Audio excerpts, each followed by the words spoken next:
Good morning বন্ধুরা, Karimganj daily নিউজে আপনাদের স্বাগত জানিয়ে শুরু করছি আজকের গুরুত্বপূর্ণ সংবাদ শিরোনামগুলি। ঠিকাভিত্তিক এবং স্টেট পুল শিক্ষকদের স্থায়ী চাকরির নিযুক্তিপত্র বিতরণ মুখ্যমন্ত্রীর। নবজাগরণের সূচনা হয়েছে অসমের শিক্ষা জগতে, বললেন মুখ্যমন্ত্রী ডক্টর হিমন্ত বিশ্ব শর্মা। চাকরি নতুন করে নিয়মিত হলেও সিনিয়রিটি বজায় থাকবে। প্রধান শিক্ষকের পদেও আবেদন করতে পারবেন তারা। 12 বছর অন্য জেলায় কর্মরত শিক্ষকদের 1/3 করে বদলি করা হবে নিজের জেলায়। বিস্তারিত থাকবে প্রতিবেদনে। প্রবল বৃষ্টির জেরে বন্যায় ভাসছে অন্ধ্রপ্রদেশ ও তেলেঙ্গানা। মৃতের সংখ্যা বেড়ে হয়েছে 27 জন। পাশে থাকার বার্তা প্রধানমন্ত্রী নরেন্দ্র মোদীর। বন্যার ফলে বাতিল করা হলো শতাধিক ট্রেন। গরিব মানুষদের লোন দেওয়ার নামে প্রতারণা। হাইলাকান্দিতে বিজেপি নেতা আমজাদুল সহ আটক 8 জন। স্টেশন রোডের কার্যালয় সিল। ভুক্তভোগীদের উত্তাল প্রতিবাদ। হারানো গৌরব ফিরে পাবে 5 গ্রামের কাগজকল এলাকা। নতুন গুচ্ছ প্রকল্পের জন্য মুখ্যমন্ত্রীর প্রতি কৃতজ্ঞতা প্রকাশ উত্তর করিমগঞ্জের বিধায়ক কমলাক্ষ দে পুরকায়েস্তের। উধারবন্দে সড়ক দুর্ঘটনায় নিহত 1 জন, গুরুতর আহত 2 জন।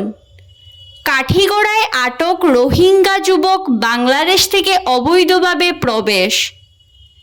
স্মার্ট মিটারের বিরুদ্ধে গর্জে উঠল কংগ্রেস। নিলামবাজার পর্ষদ কার্যালয় ঘেরাও, সড়ক অবরোধ। অবশেষে গ্রেফতার সন্দীপ ঘোষ। টানা 15 দিন ধরে আরজিকরের প্রাক্তন অধ্যক্ষকে জেরার পর নেওয়া হলো পদক্ষেপ।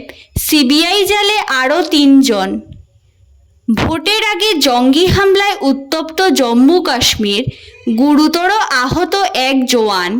হামলার পরই উপত্যকা জুড়ে হাই অ্যালার্ট জারি করা হয়েছে। গোটা এলাকা ঘিরে ফেলে জঙ্গিদের খুঁজে শুরু হয়েছে তল্লাশি অভিযান। বিশ্বজুড়ে ফের আতঙ্ক ছড়াচ্ছে করোনা ভাইরাস। 2 মাসে ভারতে আক্রান্ত হয়েছেন 908 জন। মৃত্যু হয়েছে 2 জনের। বর্তমানে ভারতে করোনার যে ভেরিয়েন্ট দেখা গিয়েছে তার নাম হলো কেপি ভেরিয়েন্ট। বিস্তারিত প্রতিবেদনে যাওয়ার আগে প্রত্যেক দিনের গুরুত্বপূর্ণ খবর পেতে অবশ্যই ভিডিওটিতে একটি লাইক করে ইউটিউব চ্যানেলটি সাবস্ক্রাইব করে পাশের বেল আইকনটি বাজিয়ে রাখবেন এবং ফেসবুক পেজটি ফলো করে ভিডিওটি শেয়ার করবেন। এবার সংবাদ শিরোনামগুলোর বিস্তারিত হলো। সকলের সমস্যার সমাধান করে অসমের শিক্ষা জগতে আমরা এক নবজাগরণের সূচনা করেছি, মন্তব্য করেছেন মুখ্যমন্ত্রী ডক্টর হিমন্ত বিশ্ব শর্মা। 1 লক্ষ নিযুক্তির লক্ষ্যমাত্রা অতিক্রম সরকারের। সোমবার খানাপাড়ায় ঠিকাভিত্তিক এবং স্টেট পুল শিক্ষকদের স্থায়ী চাকরির নিযুক্তিপত্র প্রদান করে মুখ্যমন্ত্রী এমন মন্তব্য করেছেন। সোমবার গুয়াহাটির খানাপাড়া পশু চিকিৎসা মহাবিদ্যালয়ের খেলার মাঠে অনুষ্ঠিত এক বৃহৎ নিযুক্তি সমারোহে সমগ্র শিক্ষা অসমের অধীনস্থ 23,959 জন উচ্চ এবং নিম্ন প্রাথমিক স্কুলের ঠিকাভিত্তিক ও স্টেট পুল শিক্ষক শিক্ষিকাদের স্থায়ী নিযুক্তিপত্র প্রদান করেন তিনি। নতুন করে চাকরি নিয়মিত হওয়া 23,959 জন শিক্ষককে কিছুটা স্বস্তি দিলেন মুখ্যমন্ত্রী। চাকরি নতুন করে নিয়মিত হলেও সিনিয়রিটি হারাতে হবে না তাদের। আর্থিক প্রতারণার অভিযোগে হাইলাকান্দি জেলা বিজেপির সংখ্যালঘু সেলের সভাপতি সহ তার কোম্পানির 8 কর্মীকে আটক করল হাইলাকান্দি পুলিশ। পাশাপাশি জেলা সদরের স্টেশন রোডে থাকা Singhania fintech agri business consortium company লিমিটেডের হাইলাকান্দি শাখা কার্যালয় সিল করেছে পুলিশ। সোমবার কোম্পানির বরাক উপত্যকার কোঅর্ডিনেটর আমজাদুল হোসেন মজুমদারকে শিলচর থেকে আটক করা হয়। পরে তাকে টানা জিজ্ঞাসাবাদ চালিয়ে যায় পুলিশ। আমজাদুল হাইলাকান্দি জেলা বিজেপির সংখ্যালঘু সেলের সভাপতির দায়িত্বে দীর্ঘদিন ধরে। ঘটনার জেরে হাইলাকান্দিতে রীতিমতো চাঞ্চল্য দেখা দিয়েছে। নির্দিষ্ট অভিযোগের ভিত্তিতে হাইলাকান্দির অতিরিক্ত পুলিশ সুপার সমীর দপ্তর বড়ুয়ার নেতৃত্বে বিশাল পুলিশ বাহিনী এদিন দুপুরে অভিযানের নামে ধরপাকড় শুরু করে। প্রাপ্ত সূত্রে জানা গেছে, ঋণ পাইয়ে দেওয়ার নামে Singhania fintech agri business consortium company limited হাইলাকান্দিতে তাদের কার্যালয় খুলে প্রতারণার জাল বিস্তার করে। যারা ওই কোম্পানির অধীনে ঋণের আবেদন করবে তাদের অগ্রিম 2,000 টাকা জমা করতে হয়। এভাবে হাইলাকান্দি সহ বরাক উপত্যকার বাকি 2 জেলা থেকে কয়েক কোটি টাকা সংগ্রহ করা হয় বলে অভিযোগ। একাধিক প্রকল্প হচ্ছে 5 গ্রামে, ফলে ফের দেখা যাবে 5 গ্রামের সেই চমক। আর এর পুরো কৃতিত্ব রাজ্যের মুখ্যমন্ত্রী ডক্টর হিমন্ত বিশ্ব শর্মার। এজন্য মুখ্যমন্ত্রীর প্রতি কৃতজ্ঞতা প্রকাশ করেছেন উত্তর করিমগঞ্জের বিধায়ক কমলাক্ষ দে পুরকায়স্থ। তিনি জানান, বরাকের 3 জেলায় 3টি মেডিকেল কলেজ হচ্ছে, এগুলো জনগণের জন্য করে দিচ্ছেন মুখ্যমন্ত্রী। রামকৃষ্ণনগরে কাজ চলছে, আগামী বিধানসভা নির্বাচনের আগে হাইলাকান্দিতে কাজ শুরু হয়ে যাবে। আর শিলচরের মেডিকেল কলেজে সব ধরনের আধুনিক সুযোগ সুবিধা উপলব্ধ হচ্ছে। শুধুমাত্র মুখ্যমন্ত্রীর প্রচেষ্টার ফলে এগুলো হচ্ছে বলে জানান বিধায়ক কমলাক্ষ। তিনি বলেন, জঙ্গলাকীর্ণ 5 গ্রাম পেপার মিল নিয়ে তিনি সদনে বারবার সরব হয়েছেন। এবার সদনে সরকারের তরফে সেখানে নেওয়া পরিকল্পনার কথা জানানো হয়েছে তার প্রশ্নের জবাবে। এবার ফের আগের মতোই সেজে উঠবে 5 গ্রাম কাগজকল এলাকা। কাগজকল বন্ধ হয়ে যাওয়ার পর পরিত্যক্ত অবস্থায় পড়ে রয়েছে কয়েকশো বিঘা জমি।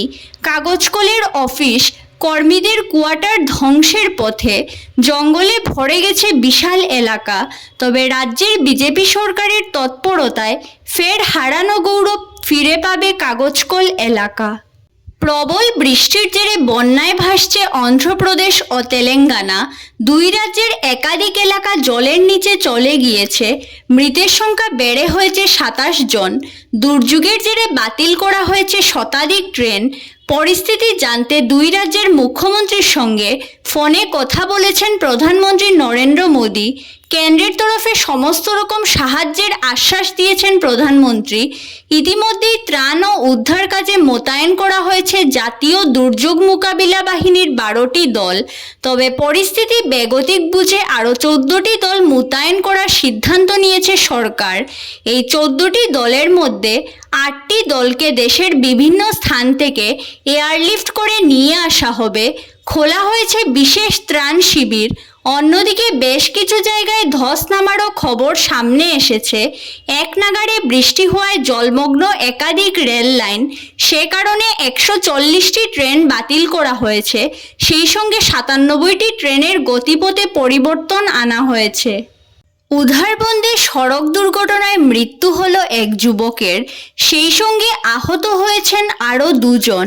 নিহত যুবক গুসাইপুর 3য় খণ্ডের বাসিন্দা মজির উদ্দিনের পুত্র ইনজামুল হোসেন বড়বুইয়া। আহতরা একই এলাকার রাজু উদ্দিন লস্করের পুত্র সালমান উদ্দিন লস্কর ও গুসাইপুর 4র্থ খণ্ডের আজাদ উদ্দিন বড়ভুইয়ার পুত্র আব্দুল ওয়াহিদ বড়বুইয়া। ঘটনাটি ঘটেছে সোমবার রাত 7টা নাগাদ উধারবন থানার অন্তর্গত দয়াপুর চা বাগানের পাশে খেলার মাঠে।